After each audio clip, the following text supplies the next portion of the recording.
নির্বিচারে যেভাবে উগ্রপন্থীরা পাকিস্তানের উগ্রপন্থীরা তাদের গুলি করে মেরেছে এবং শুধু হিন্দু হওয়ার দোষে চেক করে করে মেরেছে কোনটা হিন্দু। আমি সেই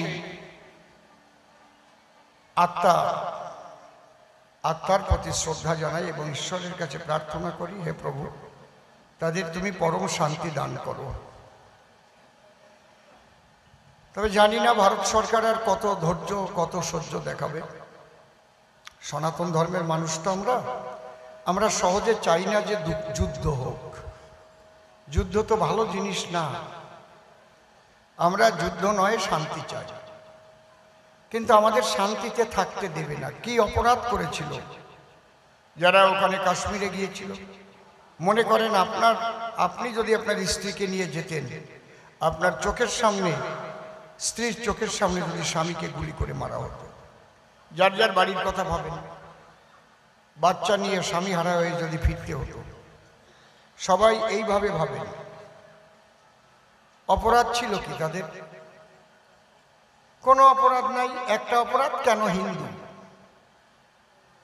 এই জন্যে আমি একটাই কথা বলবো, সনাতন ধর্মের মানুষ আপনারা রাম ভক্ত হন, কালী ভক্ত হন, কৃষ্ণ ভক্ত হন, যে ভক্ত হন, হরিচাঁদের ভক্ত হন, নিজেরা বিভক্ত না হয়ে নিজেরা ঐক্যবদ্ধ হন, নিজেরা একটা প্ল্যাটফর্মে থাকেন। রাজনীতির জায়গায়, ধর্মের জায়গায় রাখেন। কে কাকে ভোট দেবে, কে কোন দল করবে, এটা আলাদা জিনিস। কিন্তু ধর্ম রক্ষা যখন করার কথা আসবে, আমার ধর্মের উপর যখন আঘাত আসবে, সবাই ঐক্যবদ্ধ হয়ে যেন তার প্রতিরোধ আপনারা করতে পারেন, এই সবার চরণে আমার প্রার্থনা থাকলো। খারাপ কথা বলিনি তো নাকি? ঠিক আছে তো? এইটুকু আপনাদের কাছে আমার প্রার্থনা, প্রাথমিক নিবেদন। তবে যেটুকু আভাস পাচ্ছি তাতে ভারত কমে ছাড়বে না। যুদ্ধ চলছে।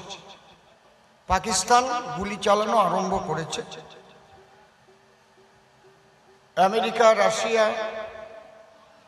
ইসরায়েল, আরও শ্রীলঙ্কা, নেপাল যা আছে সমস্ত ভারতকে সমর্থন করেছে।